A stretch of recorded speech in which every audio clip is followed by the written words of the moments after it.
Hello friends, tricky mechanical में स्वागत है आपका। आज के वीडियो में हम लोग देखने वाले हैं नॉन ट्रेडिशनल मशीनिंग का पार्ट 5। फ्रेंड्स, इस पार्ट 5 के अंदर हम लोग कवर करेंगे इलेक्ट्रोकेमिकल मशीनिंग और इलेक्ट्रोकेमिकल ग्राइंडिंग को, और साथ ही साथ जितने भी प्रीवियस ईयर गेट में क्वेश्चन आए हुए हैं इलेक्ट्रोकेमिकल मशीनिंग के, उनको बहुत अच्छे से सॉल्व करेंगे हम लोग। साथ ही साथ जो भी न्यूमेरिकल आए हैं उनको भी सॉल्व करेंगे। तो चलिए फ्रेंड्स, स्टार्ट करते हैं इलेक्ट्रोकेमिकल मशीनिंग से, यानी कि ईसीएम प्रोसेस से। तो जैसा कि हम लोग ने ईडीएम प्रोसेस में देखा था, इलेक्ट्रिक डिस्चार्ज मशीनिंग में देखा था, वहां पे मटेरियल हम लोग रिमूव कर पा रहे थे with the help of electric spark, ठीक है।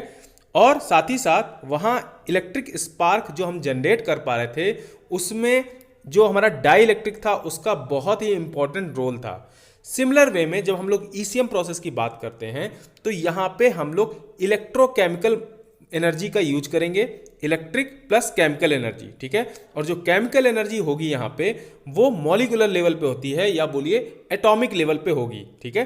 तो जो यहाँ पे मटेरियल रिमूव होगा वो एटॉमिक लेवल पे रिमूव होगा, ठीक है। और यहाँ पे डाई इलेक्ट्रिक के प्लेस पे हम लोग यूज करने वाले हैं इलेक्ट्रोलाइट को, ठीक है। और इलेक्ट्रोलाइट जो है वो बहुत ही इंपॉर्टेंट रोल प्ले करता है ईसीएम प्रोसेस में। तो देखिए फ्रेंड्स, हम लोग को पता है कि जितने भी एनटीएमएम प्रोसेस होते हैं उनके अंदर कभी भी टूल और वर्कपीस का फिजिकल कांटेक्ट नहीं होता है, ठीक है। टूल और वर्कपीस आपस में कभी भी कांटेक्ट में नहीं आएंगे। कोई ना कोई एक ऐसा डिफरेंट मीडियम जरूर रहेगा जो इन दोनों को, टूल और वर्कपीस को सेपरेट करेगा। सिमिलर वे में यहाँ पे भी ईसीएम प्रोसेस के अंदर हम लोग यूज करते हैं इलेक्ट्रोलाइट को। इलेक्ट्रोलाइट टूल और वर्कपीस के बीच में एक कंडक्टिंग मटेरियल का काम करेगा, और इलेक्ट्रोलाइट के कंडक्टिंग होने से जो सबसे बड़ा फायदा है वो ये कि टूल और वर्कपीस आपस में एक इलेक्ट्रिकल सर्किट से कनेक्टेड हो जाएंगे, ठीक है। और साथ ही साथ फ्रेंड्स, इलेक्ट्रोलाइट का एक और फायदा है कि जो भी वर्कपीस से हमारा मटेरियल रिमूव होता है उसको हम लोग वर्क सरफेस जोन से, या बोलिए जो भी हमारा वर्कपीस में मटेरियल रिमूव हुआ है उसको वर्किंग एरिया से हम लोग फ्लश अवे कर सकते हैं, ठीक है। अगर मान लीजिए चिप आपकी वर्किंग एरिया में प्रेजेंट रहेगी, उससे जो फिनिश हमको चाहिए वो हमको मिल नहीं पाएगी, तो इसलिए उसको फ्लश अवे करना बहुत जरूरी होता है। और इस चीज को हम लोग फ्लश अवे करते हैं with the help of electrolyte, ठीक है। तो चलिए फ्रेंड्स देखते हैं। तो देखिए फ्रेंड्स, इलेक्ट्रोकेमिकल मशीनिंग के अंदर कौन से टाइप की एनर्जी इन्वॉल्व है, आपको नाम से ही क्लियर है, इलेक्ट्रोकेमिकल एनर्जी, ठीक है। यहाँ पे हम लोग कोई ना कोई पावर सोर्स का यूज करेंगे जिससे हमको इलेक्ट्रिकल एनर्जी मिल रही होगी, और कोई ना कोई इस पर्टिकुलर प्रोसेस के अंदर केमिकल एनर्जी हो रही होगी जिसके कारण हमारा मटेरियल रिमूवल हो रहा होगा, ठीक है। अब देखिए, टाइप ऑफ एनर्जी हो गई इलेक्ट्रोकेमिकल एनर्जी। मटेरियल रिमूवल की बात की जाए तो हम लोग ने पहले ही पार्ट के अंदर समझा हुआ था कि यहाँ पे मटेरियल रिमूव होता है एनोडिक डिसोल्यूशन से, या बोलिए आयनिक डिसोल्यूशन से, या फिर आयन डिस्प्लेसमेंट से, ठीक है। ये जो आपको एनोडिक डिसोल्यूशन दिख रहा है, आयन्स डिस्प्लेसमेंट दिख रहे हैं, बेसिकली आयन क्यों दिख रहे हैं, क्योंकि यहाँ पे जो भी मटेरियल रिमूवल प्रोसेस हो रहा होता है वो एटम लेवल पे हो रहा होता है, एटॉमिक लेवल पे हो रहा होता है, ठीक है। आप लोग अगर इसके बारे में बहुत डेप्थ में देखना चाहते हो कि कैसे यहाँ पे एटॉमिक लेवल पे मटेरियल रिमूव हो रहा है, तो आप लोग यूट्यूब पे बहुत सारे ऐसे वीडियो हैं जहां से इस चीज को देख सकते हो, ठीक है। बेसिकली ये जो प्रोसेस है आपकी ईसीएम प्रोसेस, ये जस्ट रिवर्स है इलेक्ट्रोप्लेटिंग प्रोसेस के। इलेक्ट्रोप्लेटिंग क्या होता है? तो देखिए फ्रेंड्स, इलेक्ट्रोप्लेटिंग के अंदर हम लोग एक किसी पर्टिकुलर मटेरियल पे दूसरे मटेरियल की कोटिंग करते हैं, ठीक है। कोटिंग क्यों करते हैं हम लोग ऑलरेडी जानते हैं कि बहुत सारी ऐसी प्रॉब्लम्स है। फॉर एग्जांपल, हम लोग को रस्टिंग अवॉइड करनी है, किसी पर्टिकुलर मटेरियल पे हमें रस्टिंग अवॉइड करनी है, तो रस्टिंग अवॉइड करने के लिए हम लोग किसी दूसरे मटेरियल की कोटिंग कर रहे होते हैं, ठीक है।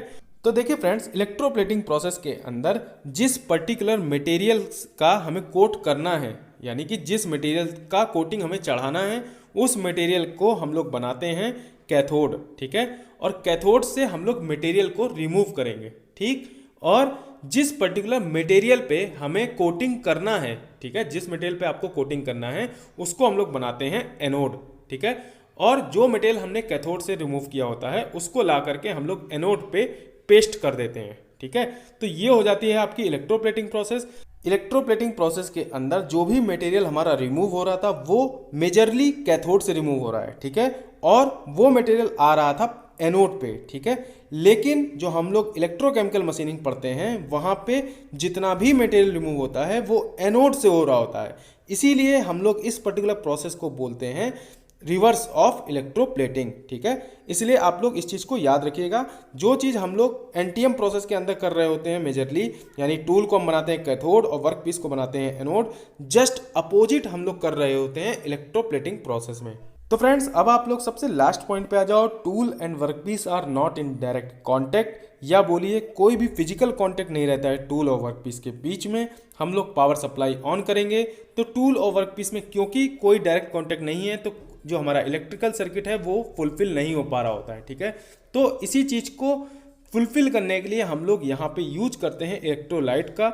इलेक्ट्रोलाइट कंडक्टिव होना जरूरी है, इस चीज़ को आप लोग डबल स्टार मार्क कर लो कि जो भी हम लोग इलेक्ट्रोलाइट यहाँ टूल और वर्क पीस के बीच में यूज करने वाले हैं उसका जो नेचर रहेगा वो कंडक्टिव रहेगा, जिससे टूल और वर्क पीस के बीच में इलेक्ट्रिकल सर्किट कंप्लीट हो जाएगी, ठीक है। साथ ही साथ इलेक्ट्रोलाइट का एक और फंक्शन है जो हमने ऑलरेडी डिस्कस किया हुआ है कि जितना भी मटेरियल हम लोग वर्क पीस से रिमूव करेंगे उसको फ्लश अवे करना, सो दैट किसी भी टाइप की इरेगुलरिटी हमारे वर्क पीस पे या वर्क पीस की फिनिशिंग में ना आए, ठीक है। तो फ्रेंड्स, अब चलते हैं नेक्स्ट स्लाइड में। तो देखिए फ्रेंड्स, इस पर्टिकुलर स्लाइड के अंदर हम लोग ईसीएम प्रोसेस की वर्किंग को समझेंगे। तो नाम से ही क्लियर है, इलेक्ट्रोकेमिकल मशीनिंग। मशीनिंग करेंगे किस पे? वर्क पीस पे, ठीक है, with the help of tool, ठीक। और टूल और वर्क पीस क्योंकि डायरेक्ट कांटेक्ट में नहीं है तो इसलिए हम लोग यहाँ पे इलेक्ट्रोलाइट का यूज कर रहे हैं। इलेक्ट्रोलाइट, अब देखो आप सबसे राइट हैंड साइड पे मैंने इलेक्ट्रोलाइट का एक टैंक बनाया है, ठीक। अब यहाँ से आप देखना चालू करो, हम लोग इलेक्ट्रोलाइट को पंप कर रहे हैं, पंप करके फिल्टर से पास कर रहे हैं। फिल्टर का क्या काम रहेगा? फिल्टर जितनी भी इम्प्योरिटी हमारे इस इलेक्ट्रोलाइट के अंदर प्रेजेंट रहेगी उसको फिल्टर आउट करेगा, ठीक है। उसके बाद हम लोग आगे बढ़ रहे हैं, फ्लो मीटर की तरफ जा रहे हैं। फ्लो मीटर में जाने से पहले हमने एक लगाया है प्रेशर गेज। प्रेशर गेज इसलिए लगाया है क्योंकि जो भी हम लोग इलेक्ट्रोलाइट सप्लाई कर रहे होते हैं उसको एक फिक्स प्रेशर पे भेज रहे होते हैं। कहाँ पे? टूल और वर्क पीस के बीच में, ठीक है। जो भी इलेक्ट्रोलाइट हम सप्लाई करते हैं उसको एक पर्टिकुलर फिक्स प्रेशर से सप्लाई कर रहे होते हैं। फ्लो मीटर का क्या काम है? फ्लो मीटर आपको जितनी रिक्वायरमेंट है, जितने पर्टिकुलर इलेक्ट्रोलाइट की आपको रिक्वायरमेंट है उसके फ्लो को कंट्रोल करेगा फ्लो मीटर, ठीक है। अब आप आगे बढ़ो, अब आप देख रहे होगे टूल के जस्ट ऊपर लगा है फीड। फीड का क्या काम है? नाम से ही क्लियर है, फीड करना। किसको फीड करेगा? टूल को, यानी कि जो टूल का अप एंड डाउन मोशन है उसको कंट्रोल करेगा फीड मैकेनिज्म। और इस फीड को कंट्रोल करने के लिए हम लोग सर्वो मैकेनिज्म लगाते हैं, ठीक है। तो देखिए फ्रेंड्स, यहाँ पे ईसीएम का जो फुल फॉर्म होता है वो होता है इलेक्ट्रोकेमिकल मशीनिंग। तो यहाँ पे इलेक्ट्रिकल एनर्जी और केमिकल एनर्जी दोनों परफॉर्म हो रही होती है, ठीक है।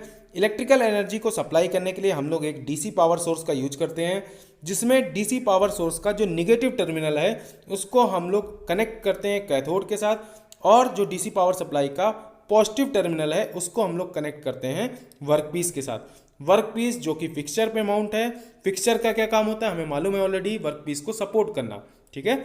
ऑलरेडी बहुत काम होते हैं फिक्सचर के, लेकिन जो मेजर काम रहता है वो वर्क पीस को सपोर्ट करने का होता है। यहाँ पे आपको बहुत छोटा सा फिक्सचर दिख रहा होगा, लेकिन आप जब इंडस्ट्री में जाओगे तब आप देखोगे कि फिक्सचर बहुत बड़े बड़े साइज के होते हैं, ठीक है। और ये जो पूरा आपका अरेंजमेंट दिख रहा है वर्क पीस और फिक्सचर का, ये एक पर्टिकुलर टैंक के अंदर रखा है और उस टैंक के अंदर भरा हुआ है हमारा इलेक्ट्रोलाइट, ठीक है। अब देखिए फ्रेंड्स, जैसे ही हम लोग पावर सप्लाई को ऑन करेंगे, ठीक है, तो कैथोड और एनोड यानी कि जो हमारा टूल है और जो हमारा वर्क पीस है उसके बीच में कोई भी डायरेक्ट फिजिकल कांटेक्ट नहीं है, तो जो हमारी सर्किट है वो फुलफिल नहीं हो पा रही होगी, जो हमारी इलेक्ट्रिकल सर्किट है वो फुलफिल नहीं हो पा रही होगी।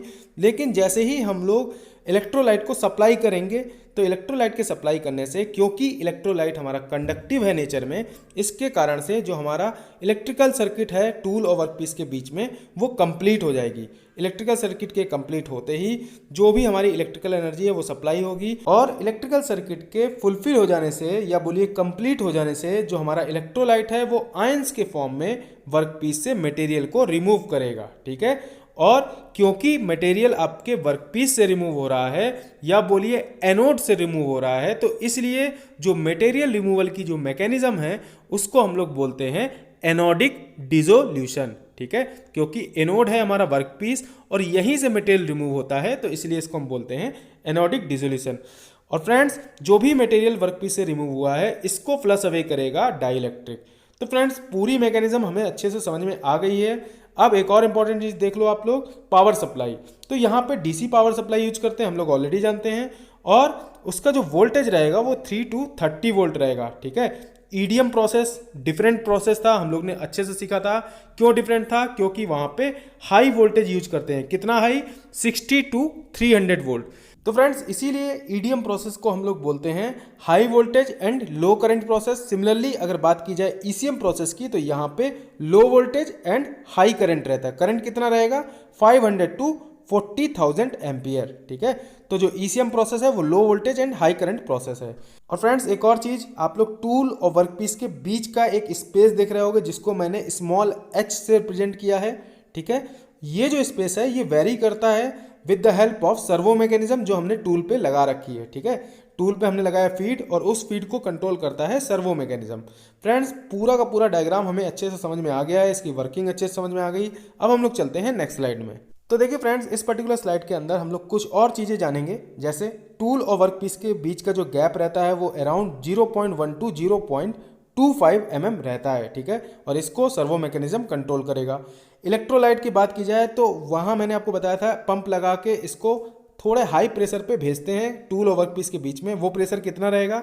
Around 0.7 to 3 megapascal. तो देखिए फ्रेंड्स मैंने यहाँ पे आपको जितनी भी न्यूमेरिकल वैल्यू बताई हैं वो एग्जाम पॉइंट ऑफ व्यू से उतना इंपॉर्टेंट नहीं है। ठीक है, लेकिन आपको थोड़ा सा एक आइडिया होना बहुत जरूरी है। कई बार ऐसे क्वेश्चन आ जाते हैं असर्शन रीजनिंग में जहाँ पे स्पेसिफिक न्यूमेरिकल वैल्यू दे दी जाती है। ठीक है, तो वहाँ पे मजबूरन हमको क्वेश्चन छोड़ना पड़ता है। तो इसीलिए आप लोग एक आइडिया रखो, एग्जैक्ट मत याद करो कितना रहेगा, लेकिन एक एटलीस्ट आइडिया होना जरूरी है। ठीक है, अब बात करते हैं टूल की। तो जो टूल मटेरियल है वो ऑलमोस्ट हर प्रोसेस का आप लोग याद कर लो, क्योंकि टूल मटेरियल बहुत इंपॉर्टेंट है। और मोस्ट ऑफ द टाइम जो टूल रहते हैं वो कॉपर, ब्रास या स्टेनलेस स्टील के रहते हैं। ठीक है, तो यहाँ पे भी आप देख लो ईसीएम प्रोसेस का जो टूल रहेगा वो कॉपर का रहता है, ब्रास का रह सकता है, ब्रॉन्ज का आप बना सकते हो, स्टेनलेस स्टील, एल्युमिनियम या क्यूप्रो निकल का हो सकता है। ठीक है, सिमिलरली टूल की कुछ ना कुछ प्रॉपर्टीज होंगी जिस बेसिस पे हम लोग टूल को सिलेक्ट करेंगे। तो देख लीजिए। तो देखिए पहला point, high electrical and thermal conductivity. हम लोग ऑलरेडी जानते हैं कि जो भी हमारा टूल है उसको हम सेव करना चाहते हैं, तो सेव करने के लिए उसके अंदर किसी भी टाइप की एनर्जी या हीट एनर्जी की बात करें तो वो स्टोर ना हो।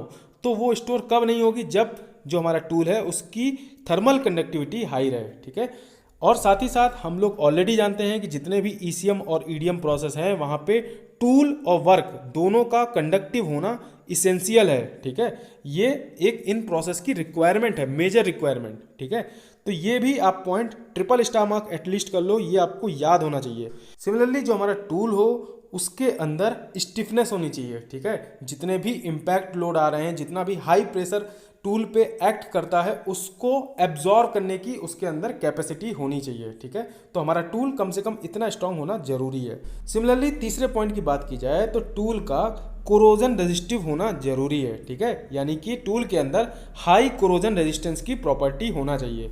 चौथे पॉइंट की बात की जाए तो टूल का जो वियर है वो ऑलमोस्ट नेग्लिजिबल होना चाहिए। ठीक है, यहाँ ईसीएम प्रोसेस की तो एक एडवांटेज भी है जो हम लोग आगे पढ़ेंगे।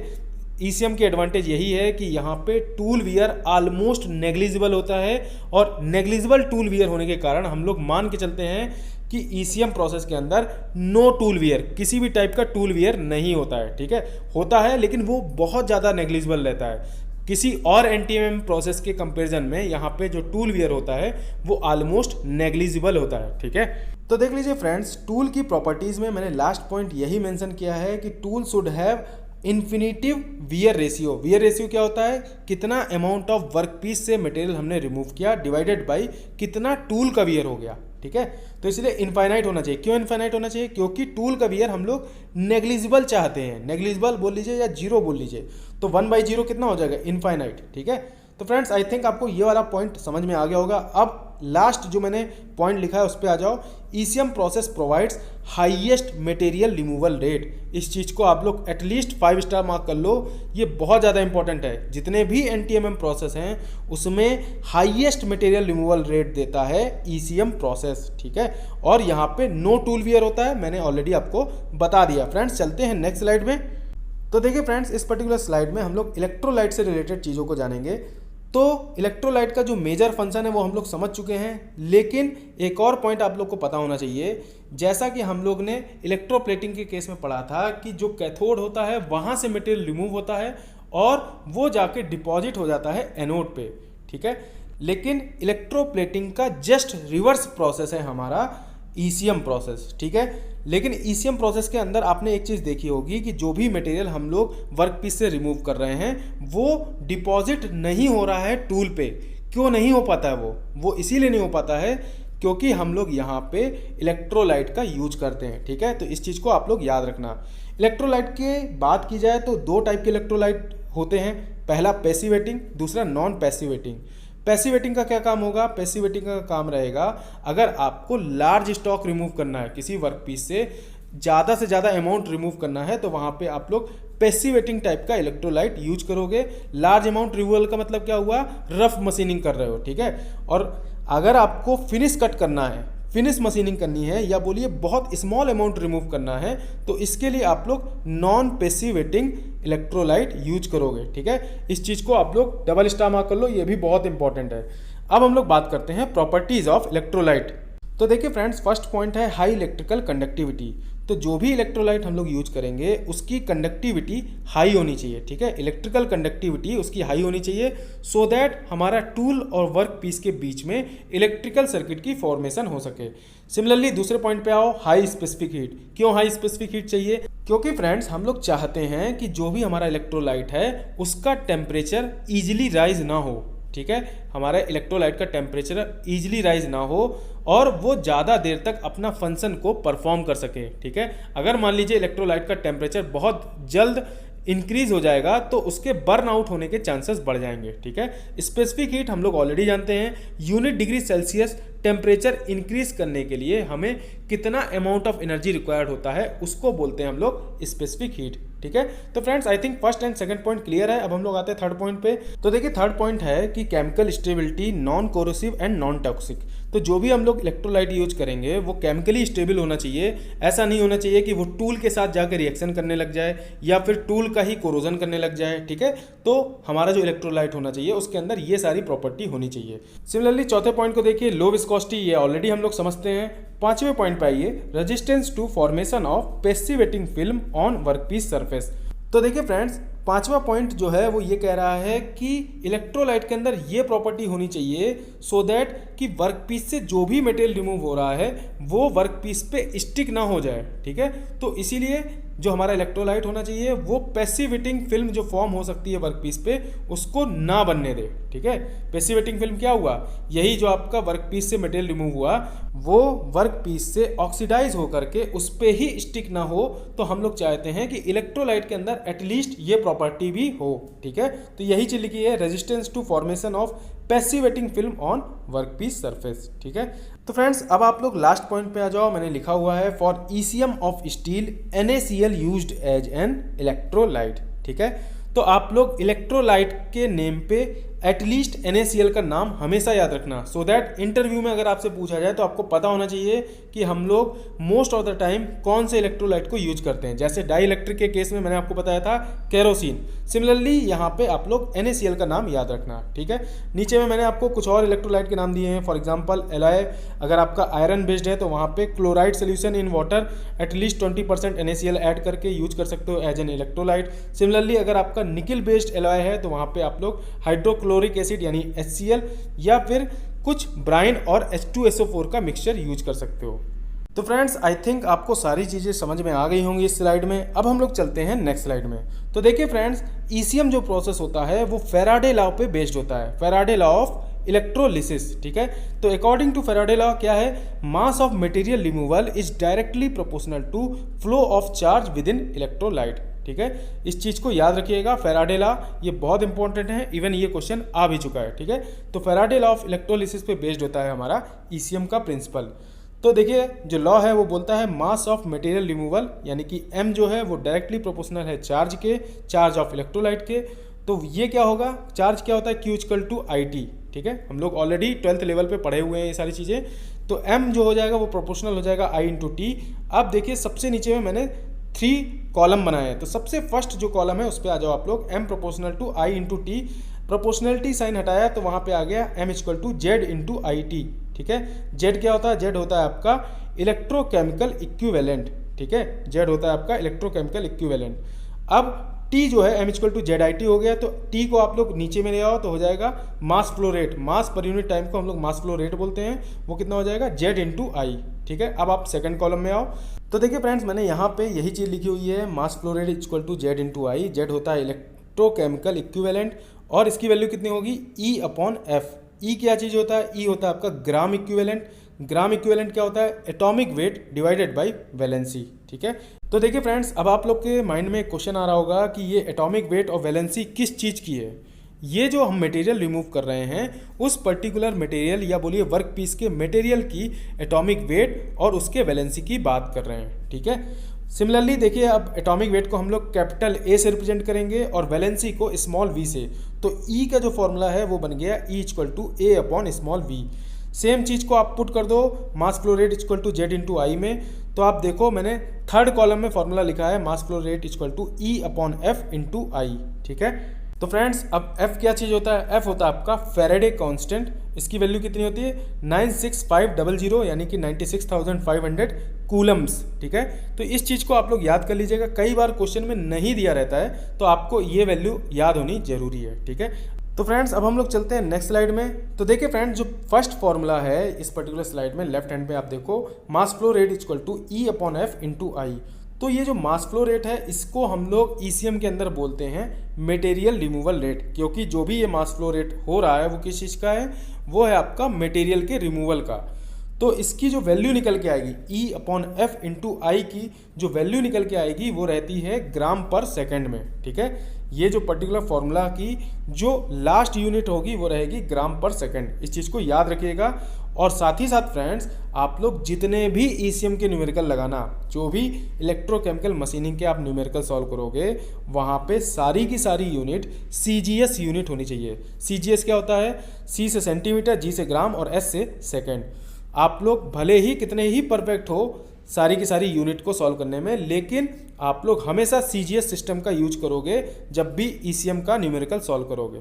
नहीं तो क्या होता है कि एग्ज़ाम में जब आप जाते हो वहाँ पे फिल इन द ब्लैंक्स के क्वेश्चन आएंगे तो बहुत हाई चांसेस रहते हैं कि आप मिस्टेक कर दो। तो इसीलिए ईसीएम में बहुत मिस्टेक होती है, बहुत प्रॉब्लम आती है। अगर आप चाहते हो कि कोई भी टाइप की मिस्टेक आपसे ना हो एग्जाम में तो हमेशा सीजीएस सिस्टम को फॉलो करो और जो भी आपका आंसर निकल के आ रहा है उसके बाद आप देखो क्वेश्चन में कौन सी यूनिट में आपसे आंसर पूछा जा रहा है। ठीक है, लेकिन आपको जब भी न्यूमेरिकल सॉल्व करना है वो हमेशा सीजीएस यूनिट में सॉल्व करना है। फ्रेंड्स फर्स्ट पॉइंट हमारा क्लियर हो गया है, mass flow rate equal to E upon F into I. E था हमारा atomic weight divided by valency. तो जब भी क्वेश्चन में आपको एटॉमिक वेट और वैलेंसी दे दे तुरंत आप लोग ई की वैल्यू निकाल लो। ठीक है, अब आप लोग आ जाइए सेकेंड फॉर्मूले में। तो देखिए मास फ्लो रेट क्या था, मास पर यूनिट टाइम। ठीक है, मास को हम लोग लिख सकते हैं volume into density divided by time. ठीक है, अब वॉल्यूम को डिवाइड कर दो टी से तो हो जाएगा volume flow rate into density.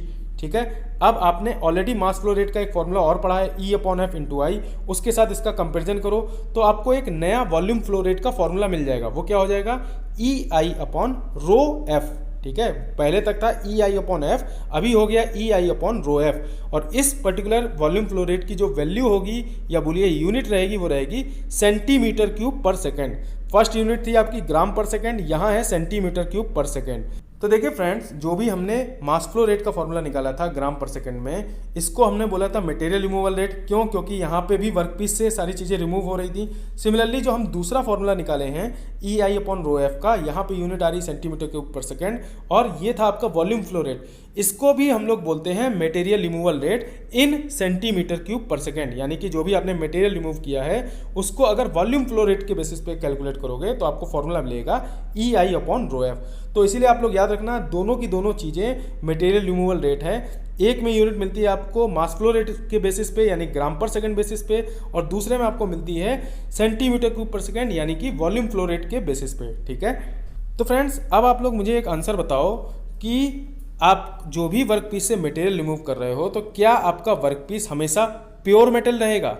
क्या ऐसा नहीं हो सकता कि जो आपका वर्क पीस है वो एक एलॉय के फॉर्म में हो? ठीक है, तो फ्रेंड्स आपका आंसर होगा नहीं, दोनों हो सकता है, प्योर मेटल भी हो सकता है, एलॉय भी हो सकता है। तो देखिए यही चीज़ हो रही है इस पर्टिकुलर तीसरे फॉर्मूले के अंदर। यहाँ पे हम लोग अभी तक जो भी फॉर्मूला डिराइव किए हैं EI/ρf का, वहाँ पे हम लोग प्योर मेटल लेके चल रहे थे, ठीक है। लेकिन अगर आपको एलॉय दे दिया जाए तो वहाँ पे जो आपका E है और जो आपका रो है ये दोनों वेरी कर जाएंगे। क्यों वेरी करेंगे? तो फ्रेंड्स हम लोग ऑलरेडी जानते हैं कि कोई भी एलॉय बनाने के लिए हम लोग एटलीस्ट दो या दो से ज़्यादा मेटेलिक कैरेक्टर के कंपोजिशन को हम लोग ऐड करते हैं तो हमको मिलता है एलॉय, ठीक है। तो देखिए फ्रेंड्स, इसीलिए आपका जो E है वो क्या होता था, E होता था आपका atomic weight divided by valency. तो फ्रेंड्स लेट से आपने कोई एलॉय बनाया, उसके अंदर एल्युमिनियम और कॉपर को ऐड किया है, ठीक है। तो कॉपर का जो वैलेंसी रहेगा, जो कॉपर का एटॉमिक वेट रहेगा वो अलग रहेगा। सिमिलरली एल्युमिनियम का जो एटॉमिक वेट है और जो उसकी वैलेंसी है वो अलग रहेगी। सिमिलरली कॉपर की डेंसिटी अलग रहेगी और एल्युमिनियम की डेंसिटी अलग रहेगी। तो इसीलिए हम लोग जब भी एलॉय की बात देखेंगे क्वेश्चन में, अगर हम पढ़ेंगे कि जो भी हम वर्कपीस से मटेरियल रिमूव कर रहे हैं वो वर्कपीस अगर एलॉय से मिलकर बना है तो वहाँ पे आपका जो फॉर्मूला है उसमें कुछ चेंजेस आ जाएंगे। कैसे? देखिए फॉर्मूला हो जाएगा आपका I × E इक्विवेलेंट। इक्विवेलेंट क्यों आ रहा है? क्योंकि एलॉय है, ठीक है, divided by row equivalent × F। I और जो F है वो कांस्टेंट रहेंगे। जो भी आपका पावर सप्लाई है उसमें से करंट तो सेम आ रहा होगा। सिमिलरली जो आपका फैराडे कांस्टेंट है वो तो सेम रहने वाला है, तो ये दोनों वेरी नहीं करेंगे, ठीक है। अब देखिए जो हमारा E इक्विवेलेंट है और जो हमारा रो इक्विवेलेंट है इसको कैलकुलेट करने का फॉर्मूला होता है। तो आप सबसे ऊपर में देखो 1/ρ equivalent equal to x1/ρ1 plus x2/ρ2 plus मान लीजिए कॉपर, और मैं आपको बताया था कॉपर और एल्युमिनियम, लेट से कॉपर एल्युमिनियम के अलावा भी कोई और कंपोनेंट है तो आप लोग ऐसे ही और ऐड कर सकते हो। तो 1/ρ इक्विवेलेंट इक्वल टू हो जाएगा x1/ρ1 plus x2/ρ2 plus dash जितने भी कंपोनेंट है। लेकिन जो भी आपके x1 x2 और जो भी और कंपोनेंट है उनका समेसन हमेशा 1 रहेगा, ठीक है। अगर इसी चीज़ को हम लोग परसेंटेज के रिस्पेक्ट में बात करें, ठीक है, 100 के रिस्पेक्ट में बात करें तो 100/ρ equivalent equal to x1/ρ1 plus x2/ρ2 plus जितने और कंपोनेंट हैं वो, ठीक है। तो x1 और x2 जो भी रहेंगे, जो भी हम लोग कंपोजिशन ले रहे होंगे डिफरेंट एलिमेंट्स का, वो परसेंटेज में रहेंगे यहाँ पे। अगर आप लोग सेकंड फॉर्मूला लगा रहे हो 100/ρ equivalent equal to x1/ρ1 plus x2/ρ2, तो यहाँ पे जो x1 और x2 हैं वो परसेंटेज में रहेंगे, ठीक है। इस चीज़ को याद रखिएगा। तो फ्रेंड्स अब आपके माइंड में क्वेश्चन आ रहा होगा कि ये x1 x2 क्या चीज़ है। तो देखिए आप कोई एलॉय बना रहे हो, लेट से आपने कॉपर और निकिल का एक एलॉय बनाया है, ठीक है। तो कॉपर और निकिल का जो आपने एलॉय बनाया है उसमें कॉपर लेट से आपने 60% लिया है, तो निकिल कितना होना चाहिए? अगर आप परसेंटेज बेसिस पे बात करोगे तो निकिल कितना होना चाहिए? बहुत आसानी से आप बता सकते हो। टोटल समेसन रहेगा 100, 60 आपने ऐड किया है कॉपर, तो बचा हुआ क्या होगा? 40% जो रहेगा वो निकिल होगा, ठीक है। तो फ्रेंड्स मैं आप लोग को हमेशा सजेस्ट करूंगा कि आप लोग 100/ρ इक्विवेलेंट वाला फॉर्मूला यूज करो और जितने भी कंपोजिशन आप लोग लिखो उसको हमेशा परसेंटेज में लिखो, ठीक है। अब आप दूसरे फॉर्मूले में आ जाओ। तो देखिए friends 100/E equivalent equal to x1/E1 plus x2/E2 plus dash जितने आपने कंपोनेंट और ऐड किए हैं, ठीक है। तो देखिए फ्रेंड्स E1 क्या चीज़ है? E1 है gram equivalent of first component. आपने कोई भी एलॉय बनाया होगा तो उसमें डिफरेंट कंपोनेंट यूज किए होंगे, तो उसी में जो फर्स्ट कंपोनेंट है उसको हमने लिया है E1। E1 क्या हो जाएगा? Atomic weight divided by valency of first component. Similarly E2 की बात करें तो atomic weight of second component divided by valency of second component, ठीक है। तो फ्रेंड्स ये फॉर्मूले आप लोग याद रखिएगा, इसका बहुत यूज होता है। अब हम लोग चलते हैं नेक्स्ट फॉर्मूले में। तो देखिए फ्रेंड जो फोर्थ फॉर्मूला है वो ऑलरेडी हमने कवर किया हुआ है IE/ρf, ठीक है, और जो यूनिट रहती है वो सेंटीमीटर क्यूब पर सेकंड में है। सिमिलरली अगर इसी जो फोर्थ फॉर्मूला है इसको अगर हम I से डिवाइड कर दें यानी करंट से डिवाइड कर दें तो हमको मिल जाएगा स्पेसिफिक मटेरियल रिमूवल रेट, ठीक है। तो ये जो फॉर्मूला होगा वो कौन सा है? वो 5 नंबर में मैंने मेंशन किया हुआ है E/ρf, ठीक है। इस चीज़ को याद रखिएगा। और स्पेसिफिक मटेरियल रिमूवल रेट को हम लोग स्मॉल s से रिप्रेजेंट करते हैं। 6th फॉर्मूले में आ जाओ, ये भी आप लोग ने पढ़ा होगा, बचपन से पढ़ा होगा। जो करंट डेंसिटी है J वो होता है I/A, तो इसको भी याद रखना। 7th फॉर्मूले पे आ जाओ, R = ρs × L/A, ये भी हम लोग ने ऑलरेडी पढ़ा हुआ है। लेकिन यहाँ पे अगर ECM की बात की जाए तो यहाँ पे जो L है वो क्या हो जाएगा? वो हो जाएगा टूल और वर्क पीस के बीच का गैप, ठीक है। और इसको कौन मेंटेन कर रहा था? इसको मेंटेन कर रहा था हमारा फीड, और जिसको कंट्रोल कर रहा था सर्वो कंट्रोल मैकेनिज्म, ठीक है। और ए क्या चीज़ है? ए है आपका मशीनिंग एरिया सेंटीमीटर स्क्वायर में।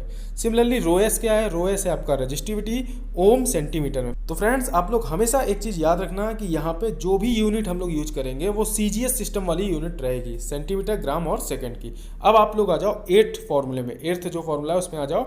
R equal to V upon I, ये भी हम लोग जानते हैं, लेकिन पर्टिकुलर ईसीएम की बात की जाए तो यहाँ पे V को हमें रिप्लेस करना पड़ेगा V minus delta we. Delta we क्या होता है? Over voltage. ओवर वोल्टेज क्या होता है? जितना अमाउंट हमारा इलेक्ट्रोलाइट में वोल्टेज का लॉस हो रहा होता है। हम ऑलरेडी जानते हैं कि जो भी हम पावर सप्लाई करते हैं वो टूल और वर्क पीस में with the help of electrolyte जा रहा होता है। इलेक्ट्रोलाइट हमारा कंडक्टिव होता है, तो इस प्रोसेस में कुछ ना कुछ वोल्टेज हमारा लॉस हो रहा होता है। इसीलिए जो भी हम फॉर्मूला यहाँ लगाएंगे R equal to V upon I, तो वहाँ पे V को हमेशा रिप्लेस करेंगे V माइनस डेल्टा वी से।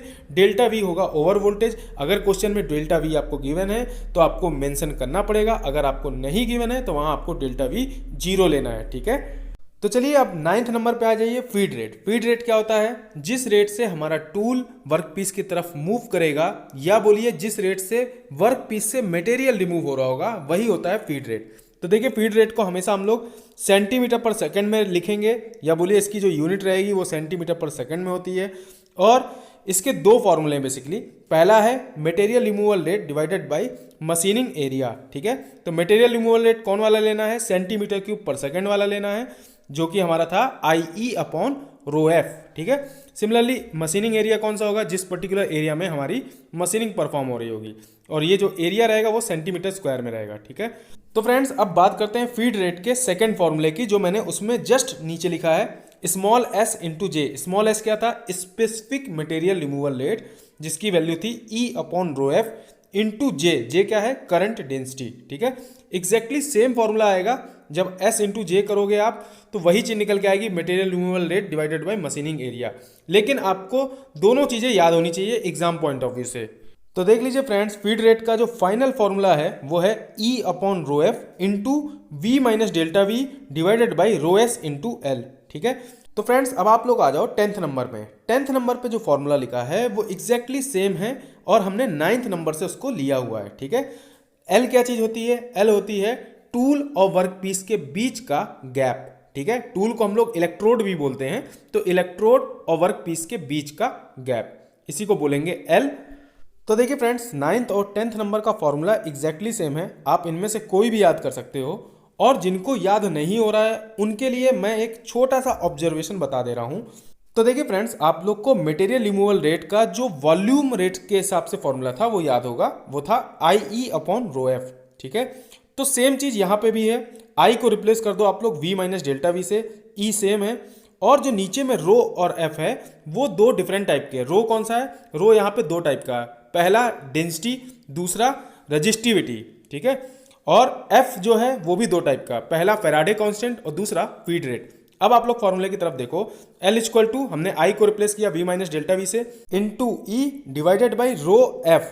रो दो टाइप के आपको लेना है, कौन सा? पहला रजिस्टिविटी और दूसरा आपका जो मटेरियल है उसकी डेंसिटी, ठीक है। जिस मटेरियल की हम लोग मशीनिंग कर रहे हैं उसकी डेंसिटी। सिमिलरली F भी आपको दो टाइप के लेने, पहला F है फैराडे कांस्टेंट, दूसरा है फीड रेट।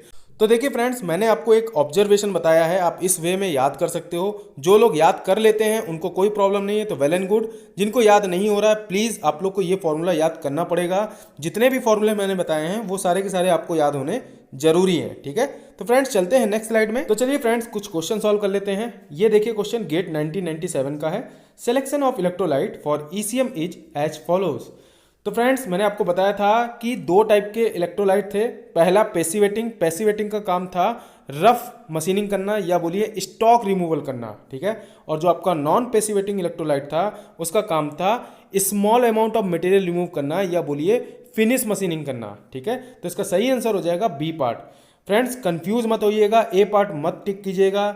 जिनको ये चीज़ें याद नहीं हो रही है उनके लिए भी मैं एक छोटी सी ट्रिक बता दे रहा हूँ। देखिए पैसिवेटिंग जहाँ दिखे आपको, एक्टिव और पैसिव आपने इंग्लिश में पढ़ा होगा, तो पैसिवेटिंग को आपको तुरंत एक्टिव से कोरिलेट करना है, ठीक है। तो एक्टिव क्या चीज़ हुई? एक्टिव का मतलब हुआ कि जो आपका इलेक्ट्रोलाइट है वो एक्टिव है। एक्टिव होगा तो क्या करेगा? वो ज़्यादा से ज़्यादा अमाउंट ऑफ मटेरियल को रिमूव कर पाएगा। ठीक है, कोई चीज़ अगर एक्टिव है तो वो ज़्यादा से ज़्यादा काम कर सकती है। ठीक, सेम चीज़ में यहाँ पे भी है। जो आपका पेसिवेटिंग इलेक्ट्रोलाइट है, आपको उसको ट्रीट करना है कि वो एक एक्टिव इलेक्ट्रोलाइट है, और एक्टिव इलेक्ट्रोलाइट क्या करेगा, ज़्यादा से ज़्यादा अमाउंट रिमूव करेगा, यानी कि स्टॉक रिमूवल करेगा। ठीक है, तो फ्रेंड्स आई थिंक आपको ये सारी चीज़ें याद रहेंगी। अब हम लोग चलते हैं नेक्स्ट स्लाइड में। तो देखिए फ्रेंड्स, ये क्वेश्चन भी गेट 2007 का है। Which one of the following process conditions leads to higher material removal rate in ECM.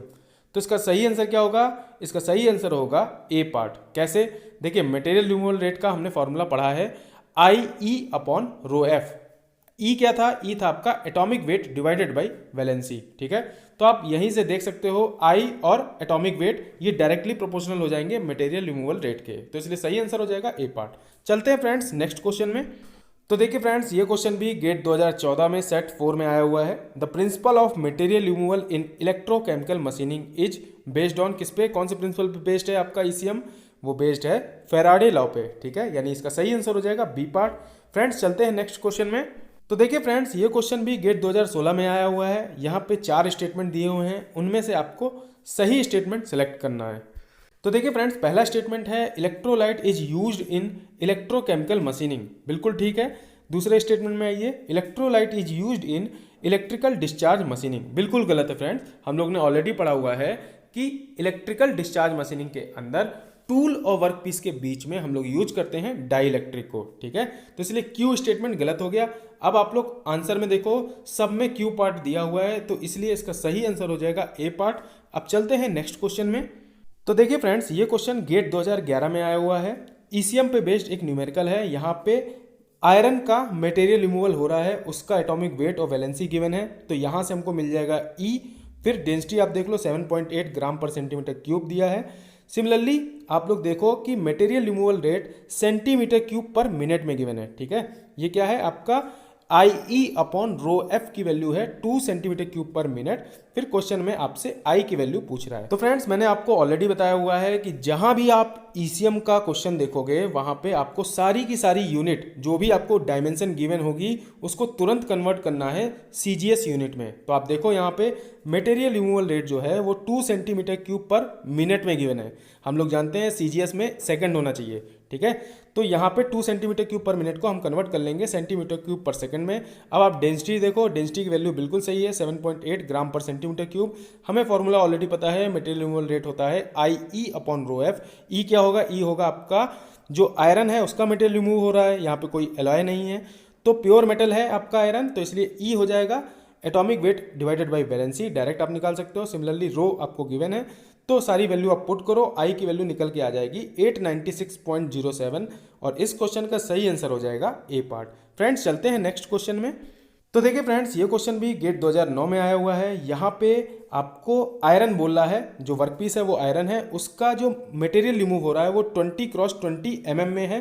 ठीक है, इंटर इलेक्ट्रोड गैप की वैल्यू 0.2 mm दे रखा है। इंटर इलेक्ट्रोड गैप क्या होता है, वही जो एल हम लोग ने पढ़ा हुआ है, टूल और वर्क पीस के बीच का गैप। सप्लाई वोल्टेज आपको 12 वोल्ट गिवन है। सिमिलरली स्पेसिफिक रेजिस्टेंस या बोलिए रजिस्टिविटी वो गिवन है 2 ओम सेंटीमीटर। एटॉमिक वेट और वैलेंसी आयरन की गिवन है। फैराडे कांस्टेंट, फ्रेंड्स इस चीज़ को ध्यान से देखिए, फैराडे कांस्टेंट की वैल्यू 96,540 गिवन है। ठीक है, गलत मत कीजिएगा। आप लोग क्या होते हो कि जब क्वेश्चन देखते हो तुरंत एफ की वैल्यू डायरेक्ट लिख लेते हो 96,500, लेकिन जब fill in the blanks question आते हैं गेट में तो वहां पे आपका ये क्वेश्चन गलत हो सकता है। ठीक है, क्योंकि यहाँ पे वैल्यू गिवन है 96,540। तो फ्रेंड्स इस चीज़ को आप लोग बहुत अच्छे से क्वेश्चन में पढ़ा करो। लास्ट में आप आ जाओ, वहाँ पे क्वेश्चन पूछ रहा है मटेरियल रिमूवल रेट इन ग्राम पर सेकंड, तो यूनिट किस चीज़ में पूछ रहा है इसका भी ध्यान रखो, क्योंकि मोस्ट ऑफ द टाइम हम लोग को इस टाइप के क्वेश्चन, आजकल जो क्वेश्चन आ रहे हैं वो फिल इन द ब्लैंक्स में आ रहे हैं। ठीक है, तो वहाँ पे ये सब गलत नहीं होना चाहिए। तो देखिए फॉर्मूला आपको सिंपल सा लगा देना है, material removal rate equal to IE/F। और फ्रेंड्स मैंने आप लोग को जो सबसे इंपॉर्टेंट पॉइंट बताया था वो ये कि आप लोग जो भी डायमेंशन क्वेश्चन में गिवन है उसको तुरंत कन्वर्ट कर लो सेंटीमीटर में। ठीक है, तो आप फॉर्मूले में सारी चीज़ों को पुट करो IE/F, और R क्योंकि यहाँ पे गिवन नहीं है तो आपको फॉर्मूला लगाना पड़ेगा ρS × L/A। ठीक है, एल आपको गिवन है 0.2 mm, आपने इसको कन्वर्ट कर लिया सेंटीमीटर में तो हो जाएगा 0.02 सेंटीमीटर। सिमिलरली जो ए है वो आपको mm स्क्वायर में गिवन है, 20x20 की आपकी मशीनिंग एरिया है, तो इसको आप कन्वर्ट करोगे तो 4 सेंटीमीटर स्क्वायर में आ जाएगा। सारी वैल्यू आप पुट करो तो आपको आंसर मिलेगा 0.3471। ठीक है, तो इसका सही आंसर हो जाएगा ए पार्ट। फ्रेंड्स बस आपको अगर डायमेंशन पे कंट्रोल अच्छा है, अगर आपने डायमेंशन में कोई मिस्टेक नहीं की है तो ईसीएम का जो न्यूमेरिकल है वो बहुत सिंपल है। ठीक है, तो फ्रेंड्स चलते हैं नेक्स्ट स्लाइड में। तो देखिए फ्रेंड्स, ये क्वेश्चन भी गेट 2013 में आया हुआ है। During the electrochemical machining of iron, ठीक है, आयरन की बात कर रहा है। यहाँ पे एटॉमिक वेट आयरन का गिवन है, वैलेंसी गिवन है, तुरंत आपको ई निकाल लेना है 56 डिवाइडेड बाई 2। फिर देखिए आप करंट की वैल्यू गिवन है 1000 एम्पियर। सिमिलरली 90% करंट एफिशिएंसी भी गिवन है। ठीक है, और मटेरियल रिमूवल रेट किसका गिवन है? मटेरियल रिमूवल रेट आयरन का गिवन है 0.26 ग्राम पर सेकंड। ठीक है, ग्राम पर सेकंड में गिवन है, इस चीज़ को याद रखिएगा। और फिर आपको सिमिलरली टाइटेनियम है, आपने आयरन के बारे में बात कर ली, अब टाइटेनियम पे आ जाओ तो टाइटेनियम का भी कुछ कुछ डाटा गिवन है, आप देख सकते हो। और फाइनली आपसे टाइटेनियम का मटेरियल रिमूवल रेट पूछ रहा है क्वेश्चन में। ठीक है, तो फ्रेंड्स आप लोग राइट हैंड साइड में देखो, मैंने इसका सोल्यूशन दिया हुआ है। आयरन का जितना भी डेटा है उसको हमने एक जगह लिख लिया है। सबसे पहले करंट की बात की जाए तो 1000 एम्पियर, फिर इसकी करंट एफिशिएंसी जो आपने करंट सप्लाई की है उसकी करंट एफिशिएंसी है 90%।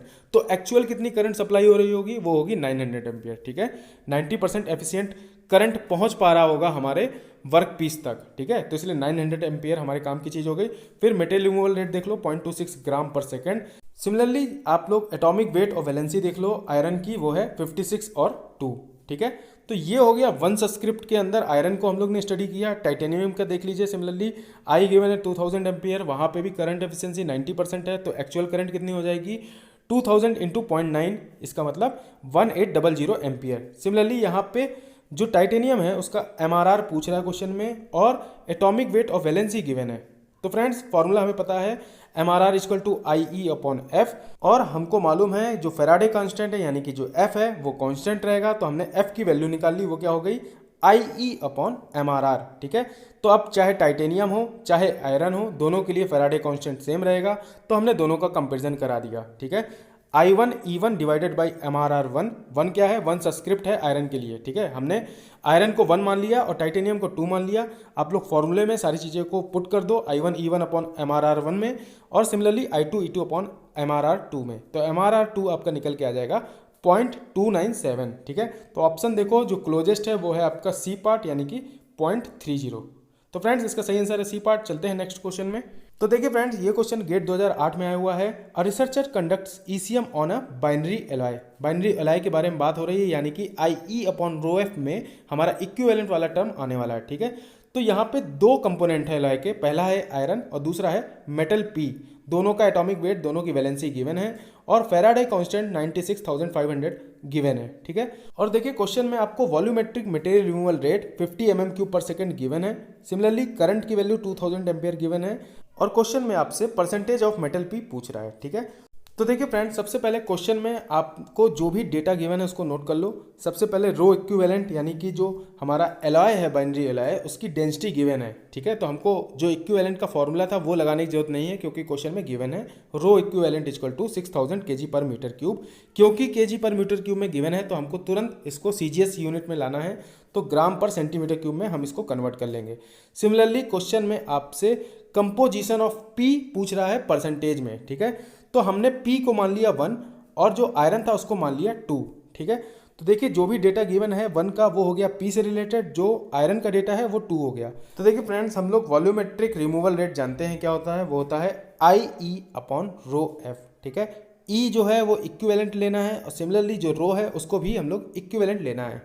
तो आप जानते हो रो इक्विवेलेंट क्वेश्चन में गिवन है, सिमिलरली E इक्विवेलेंट हमें कैलकुलेट करना पड़ेगा। ठीक है, तो देखिए फ्रेंड्स, वॉल्यूमेट्रिक फ्लो रेट आपको गिवन है 50 mm³ पर सेकंड, वो क्या होता है? वो होता है IE अपॉन रो F। ठीक है, तो आपको ऑलमोस्ट सारे डेटा गिवन है, सिर्फ E नहीं पता है, तो आप यहाँ से E इक्विवेलेंट की वैल्यू कैलकुलेट कर लो। देख सकते हो आप लोग, मैंने 4th लास्ट लाइन में लिखा हुआ है E equivalent volume flow rate into rho equivalent into F divided by I। सारी वैल्यू आप पुट करोगे तो निकल के आ जाएगा E इक्विवेलेंट 14.475। ठीक है, अब हम लोग जानते हैं कि जो E इक्विवेलेंट का फॉर्मूला है, अगर एलॉय के टर्म्स में लिखना चाहे तो क्या हो जाएगा? 100 upon E equivalent equal to x1 upon E1 plus x2 upon E2। 1 क्या है? 1 है आपका P मेटल, और जो 2 है वो है आपका आयरन। और E1 E2 के लिए आपको डेटा ऑलरेडी गिवन है, यानी कि जो आपका एटॉमिक वेट है और जो वैलेंसी है वो गिवन है। सारी वैल्यू आप पुट करोगे तो x1 की वैल्यू निकल के आ जाएगी 25.482, इसलिए सही आंसर हो जाएगा बी पार्ट। फ्रेंड्स, मैंने आपको ऑलरेडी बताया है कि x1 x2 या जो भी कंपोजिशन आपके रहेंगे उनका समेसन 100 होना चाहिए, ठीक है। और जो आपका x2 हो जाएगा वो क्या हो जाएगा, वो हो जाएगा 100 माइनस x1, ठीक है। आप यहाँ पे जो सेकंड लास्ट इक्वेशन है उसमें सारी चीज़ों को पुट करो, आंसर अपने आप निकल के आ जाएगा। फ्रेंड्स, आई थिंक समझ में आ गया होगा। अब हम लोग चलते हैं नेक्स्ट क्वेश्चन में। तो देखिए फ्रेंड्स, ये क्वेश्चन भी गेट 2002 में आया हुआ है और यहाँ पे आपसे क्वेश्चन में मटेरियल रिमूवल रेट पूछा जा रहा है इन सेंटीमीटर क्यूब पर आर में। इस चीज़ को अच्छे से देखिए, ठीक है। और यहाँ पे भी एलॉय की मशीनिंग हो रही है। तो सबसे पहले जो डेटा गिवन है उसको आप नोट करो। तो फ्रेंड्स, आप लोग राइट हैंड साइड में देखो, मैंने इसका सोल्यूशन कर रखा है। सबसे पहले आपको कोबाल्ट के बारे में जो कंपोजिशन है वो गिवन है 18%, इसका एटॉमिक वेट गिवन है, आप लोग नीचे देख सकते हो कोबाल्ट का एटॉमिक वेट गिवन है 58.93। सिमिलरली वैलेंसी गिवन है 2। ऐसे ही आप निकल के लिए भी देख सकते हो और क्रोमियम के लिए देख सकते हो। फ्रेंड्स, जो मैंने आपको बताया था कि जो भी कंपोजिशन रहेंगे या जो भी कंपोनेंट किसी एलॉय को बनाने के लिए लग रहे हैं उनका समेसन 100 होना चाहिए। तो आप देख लो, मैंने सोल्यूशन में दे रखा है जो गिवन डेटा है उसमें x के करस्पॉन्डिंग जो वैल्यू गिवन है, आप देखो 18%, 62% और 20%, इनको आप समेशन करो तो 100 निकल के आ जाएगा। तो फ्रेंड्स, आपसे क्वेश्चन में पूछा जा रहा है मटेरियल रिमूवल रेट इन सेंटीमीटर क्यूब पर आर में। तो हमें पता है यहाँ पे मटेरियल रिमूवल रेट का फॉर्मूला होगा IE/ρf। ई जो रहेगा वो इक्विवेलेंट हो जाएगा और रो जो होगा वो भी इक्विवेलेंट हो जाएगा, ठीक है। क्यों इक्विवेलेंट हो रहा है, क्योंकि यहाँ पे एलॉय है। तो देखिए फ्रेंड्स, क्वेश्चन में आपको आई की वैल्यू गिवन है, वो है आपकी 500 एम्पियर। सिमिलरली जो आपका रो इक्विवेलेंट है या बोलिए रो ऑफ एलॉय है वो भी गिवन है क्वेश्चन में, वो है आपका 8.28 ग्राम पर सेंटीमीटर क्यूब। सिमिलरली आपका जो फेराडे कांस्टेंट है उसकी वैल्यू 96,500 गिवन है। सिर्फ आपको ई इक्विवेलेंट निकालना है और वो हम लोग ऑलरेडी कैलकुलेट करना जानते हैं। 100/E equivalent equal to x1/E1 plus x2/E2 plus x3/E3। क्यों? क्योंकि यहाँ पे 3 एलिमेंट है, कौन कौन से, कोबाल्ट, निकिल और क्रोमियम। फ्रेंड्स, जब हम लोग फॉर्मूले में सारी चीज़ों को पुट करेंगे तो हमारा ई इक्विवेलेंट मिल जाएगा 19.876 और मटेरियल रिमूवल रेट के फॉर्मूले में जब हम लोग सारी चीज़ों को पुट अप कर देंगे तो हमारा आंसर निकल के आ जाएगा 0.012438 सेंटीमीटर क्यूब पर सेकेंड। और इसको जब हम कन्वर्ट करेंगे सेंटीमीटर क्यूब पर आर में तो निकल के आ जाएगा 44.77, ठीक है। क्वेश्चन में आपसे 44.77 यानी कि सेंटीमीटर क्यूब पर आर में मटेरियल रिमूवल रेट पूछ रहा है, ठीक है। तो फ्रेंड्स, चलते हैं नेक्स्ट स्लाइड में। तो देखिए फ्रेंड्स, ये क्वेश्चन भी गेट 2016 में आया हुआ है, बहुत ही बेहतरीन क्वेश्चन है। The surface irregularities of electrodes used in an ECM process are 3 micrometre and 6 micrometre, ठीक है। और क्वेश्चन में बोल रहा है if the work piece is of pure iron, ठीक है, कोई एलॉय नहीं है, यहाँ पे प्योर आयरन है, and 12 voltage DC is applied between the electrodes, then the largest feed rate in mm per minute, ठीक है। फीड रेट आपसे पूछा जा रहा है क्वेश्चन में mm पर मिनट में। मैंने आपको जो फॉर्मूला कहा था कि याद कर लेना, L इक्वल टू क्या था, IE/ρf, ठीक है। तो I को आपको रिप्लेस करना था V माइनस डेल्टा V से। सिमिलरली रो दो टाइप के हो जाएंगे। सबसे पहला कौन सा था, रो था आपका जो एलॉय की डेंसिटी होगी या बोलिए जो प्योर मेटल है उसकी डेंसिटी, और दूसरा रो कौन सा, रेजिस्टिविटी। सिमिलरली जो आपका F था वो भी दो टाइप का, फीड रेट और F 96,500 यानी कि फेराडे कांस्टेंट। तो फ्रेंड्स, आप लोग फॉर्मूला देख सकते हो और यहाँ पे आप देखो क्वेश्चन में नीचे में दे रहा है conductivity of electrolyte is 0.02 ohm inverse mm inverse. Friends, ये क्वेश्चन में अगर आप इसकी यूनिट पहचान नहीं पाओगे तो क्वेश्चन सॉल्व नहीं होगा, ठीक है। ये आपको क्या दे रहा है, ये आपको इनवर्स ऑफ रेजिस्टिविटी दे रहा है, ठीक है। तो तुरंत सबसे पहले तो आपको CGS यूनिट में कन्वर्ट करना है, लेकिन यूनिट को पहचानना भी है, ठीक है। तो ये 1/ρ है। ओवर पोटेंशियल वोल्टेज यानी डेल्टा V की वैल्यू गिवन है 1.5। Similarly density of iron given है और atomic weight of iron given है, ठीक है। वैलेंसी नहीं गिवन है, आप लोग क्वेश्चन में ध्यान से देखो, वैलेंसी भी गिवन है Fe+2, ठीक है। तो यहाँ से आपको निकालना है +2 से कि 2 है इसकी वैलेंसी। तो फ्रेंड्स, आप लोग फॉर्मूले में सारी की सारी वैल्यू पुट करो और जो यहाँ पे सबसे इंपॉर्टेंट चीज़ है वो है L। L क्या होता है, L होता है आपका टूल और वर्क पीस के बीच का गैप। और इस डायग्राम में जो लेफ्ट हैंड साइड में डायग्राम बना हुआ है उसमें देखिए L के लिए आपको क्वेश्चन में मार्क किया हुआ है नॉमिनल गैप, ठीक है। नॉमिनल गैप क्या है, वही है जो टूल और वर्क पीस के बीच का गैप है। क्वेश्चन में नॉमिनल गैप को कैलकुलेट करने के लिए सिर्फ 2 डेटा गिवन है, 6 माइक्रोमीटर और 3 माइक्रोमीटर। इन दोनों को जब आप ऐड करोगे फिर भी आपको एक बीच का छोटा सा स्पेस दिख रहा होगा जिसको नहीं कवर किया गया है। वो क्या है, वो इलेक्ट्रोलाइट का स्पेस रहता है, बहुत छोटी सी लेयर रहती है इलेक्ट्रोलाइट की, तो इसलिए उसकी डिस्टेंस नहीं गिवन है क्वेश्चन में। तो इसीलिए आप तीनों को ऐड करोगे, 6 माइक्रोमीटर जो इलेक्ट्रोलाइट का गैप होगा वो, प्लस 3 माइक्रोमीटर। तो क्योंकि इलेक्ट्रोलाइट का गैप नहीं गिवन है इसलिए इसकी जो टोटल लेंथ हो जाएगी वो हो जाएगी 9 माइक्रोमीटर। फ्रेंड्स अब कुछ नहीं है क्वेश्चन में, आप लोग सिर्फ फॉर्मूले को सही से फीड कर दो, जो यूनिट गिवन है उसको सीजीएस यूनिट के अंदर रख के देखो, आपका आंसर निकल के आ जाएगा 0.0859 सेंटीमीटर पर सेकेंड। लेकिन क्वेश्चन में mm पर मिनट में पूछा जा रहा है, तो आप इसको कन्वर्ट कर लो तो आंसर निकल के आ जाएगा 51.542 mm पर मिनट। तो फ्रेंड्स ये बहुत ही अच्छा क्वेश्चन था। अगर आपने सारी चीज़ों को बहुत अच्छे से समझ के पढ़ा है तो ये क्वेश्चन आप लोग आसानी से निकाल सकते हो, ठीक है। तो फ्रेंड्स चलते हैं नेक्स्ट स्लाइड में। तो फ्रेंड्स अब हम लोग बात करते हैं ईसीएम प्रोसेस के एप्लीकेशन की। तो देखिए ईसीएम प्रोसेस का सबसे बड़ा जो एप्लीकेशन है वो हमने फर्स्ट पॉइंट में लिखा हुआ है, used for machining of gas turbine blades, ठीक है। और फ्रेंड्स साथ ही साथ ये जो पर्टिकुलर प्रोसेस है ये स्टीम टरबाइन की जो ब्लेड होती है उसको भी कंटूरिंग करने के लिए यूज होता है, ठीक है। तो इस चीज़ को आप लोग डबल स्टार मार्क कर लो, बहुत ज़्यादा इंपॉर्टेंट है। इवन कई बार क्वेश्चन में ये आ भी चुका है, ठीक है। आप लोग जब सॉल्व करोगे PYQ प्रीवियस ईयर तो वहाँ पे आपको ये सब चीज़ें देखने को मिलेंगी।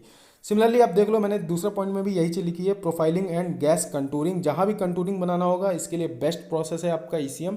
सिमिलरली तीसरे में देख लो आप लोग, शेप एप्लीकेशंस, जो भी ब्लाइंड कैविटी बनानी होगी, कर्व्ड सरफेस बनाना होगा, या फिर आप लोग को थ्रू कटिंग करनी है या लार्ज थ्रू कैविटीज़ बनानी है। थ्रू का मतलब समझते होगे आप लोग आर पार, ठीक है। तो थ्रू होल आपको बनाना होगा, तो वहाँ पे भी जो ईसीएम प्रोसेस है बेस्ट है। सिमिलरली फोर्थ पॉइंट पे आ जाओ, जो हमारा टूल का शेप रहेगा, जैसे हमने ईडीएम प्रोसेस में पढ़ा था कि जो हमारे टूल का शेप रहता है सेम चीज़ रिफ्लेक्ट होती है वर्क पीस पे, तो यहाँ पे भी सेम चीज़ होती है, ठीक है। टूल का जो शेप है सेम चीज़ हमारे वर्क पीस को मिल रहा है, यानी कि डाई सिंकिंग इस पर्टिकुलर प्रोसेस के अंदर भी देखने को मिलती है, ठीक है। तो फ्रेंड्स चलते हैं नेक्स्ट स्लाइड में। देखिए फ्रेंड्स यहाँ हम लोग बात करेंगे ईसीएम प्रोसेस के एडवांटेज एंड लिमिटेशन की। तो सबसे पहले लिमिटेशंस की बात करते हैं। तो जो ईसीएम प्रोसेस की मशीनिंग होती है, या बोलिए जो मशीन सेटअप लगता है ईसीएम प्रोसेस का, वो बहुत हाई रहता है, ठीक है। बहुत कॉस्टली प्रोसेस है ईसीएम। और दूसरी जो इसकी लिमिटेशन है वो ये कि यहाँ पे जो एनर्जी इन्वॉल्व होती है, जो भी आपका एनर्जी कंजम्पशन होता है इस पर्टिकुलर प्रोसेस के अंदर, वो बहुत हाई रहता है, almost 150 times than conventional machining process, ठीक है। तो ये भी एक इसकी बहुत बड़ी लिमिटेशन है। तीसरे पॉइंट पे आ जाइए। तो ये जो ईसीएम प्रोसेस है ये सिर्फ और सिर्फ इलेक्ट्रिकली कंडक्टिंग मटेरियल पे अप्लाई होती है, तो ये भी एक इसकी बहुत बड़ी लिमिटेशन है।